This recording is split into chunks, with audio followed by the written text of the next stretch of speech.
कोटा उत्तर से प्रहलाद गुंजल भाजपा के उम्मीदवार बन गए हैं। भरतपुर से विजय बंसल भाजपा के उम्मीदवार बन गए हैं। शेरगढ़ से बाबू सिंह राठौड़ भाजपा के उम्मीदवार बन गए हैं और सरदार शहर से राजकुमार रेणुआ भाजपा के उम्मीदवार होंगे।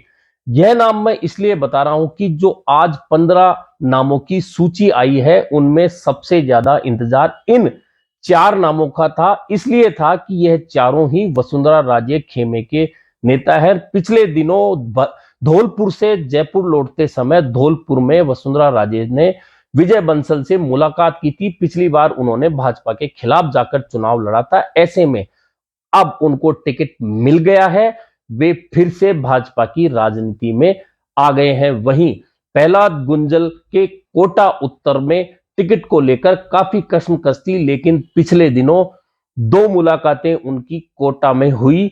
ओम बिरला से, जो कोटा के सांसद भी हैं और लोकसभा अध्यक्ष भी हैं, उसके बाद में उनके टिकट का रास्ता क्लियर हुआ और वे भाजपा के उम्मीदवार बन गए हैं।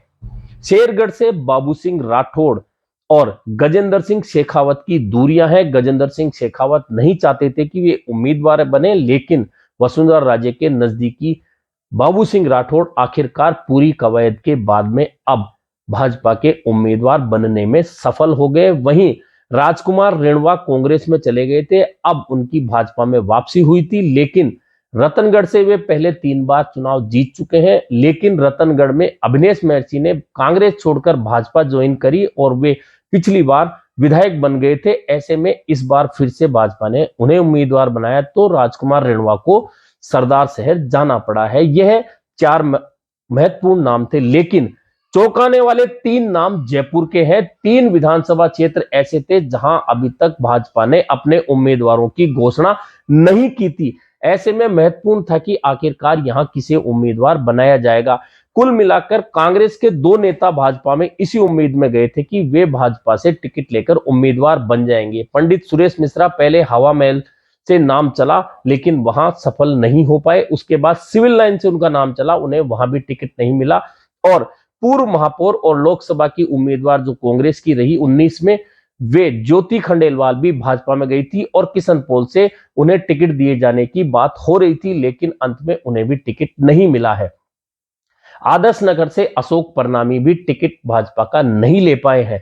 कुल मिलाकर इन तीनों सीटों पर आदर्श नगर से भाजपा ने रवि नैयर को मैदान में उतारा है। वहीं किशन पोल से संघ लोबी से चंद्रमोहन बटवाड़ा अब उम्मीदवार होंगे और ज्योति खंडेलवाल उम्मीदवार नहीं बन पाई हैं। वहीं सिविल लाइन जो सीट बची हुई थी, वहां से गोपाल शर्मा को भाजपा ने अपना उम्मीदवार बनाया है। इसके अलावा सूची में 3 नाम और महत्वपूर्ण है।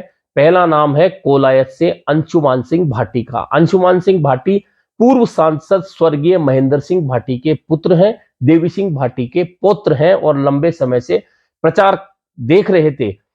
हालांकि अब यह देवी सिंह भाटी परिवार की तीसरी पीढ़ी है जो राजनीति में कदम रख रही है भाजपा उम्मीदवार के रूप में। एक बार चुनाव देवी सिंह भाटी हारे थे भंवर सिंह भाटी से, पिछली बार उनकी पुत्र वधू हारी थी और अब मुकाबला होगा अंशुमान सिंह भाटी का भंवर सिंह भाटी के साथ। हालांकि आरएलपी के रेवत राम पवार भी मैदान में है और यह मैदान कोलायत का इस बार काफी रोचक होने वाला है। वहीं राजाखेड़ा से इस बार भाजपा ने नीरजा अशोक कुमार को टिकट दिया है। नीरजा अशोक कुमार अशोक शर्मा की पत्नी है। अशोक शर्मा कांग्रेस के दिग्गज नेता है, धौलपुर के बनवारी लाल शर्मा उनके पुत्र थे और पिछली बार भाजपा में जाकर चुनाव लड़े थे, लेकिन हार गए थे राजाखेड़ा से। बाद में उनकी मृत्यु हो गई थी। अब उनकी पत्नी राजाखेड़ा से भाजपा की उम्मीदवार बनी है। लेकिन एक चौंकाने वाला नाम है जयपुर की शाहपुरा सीट से उपेन यादव का। उपेन यादव बेरोजगारों के नेता है और लंबे समय से संघर्ष करते रहे हैं।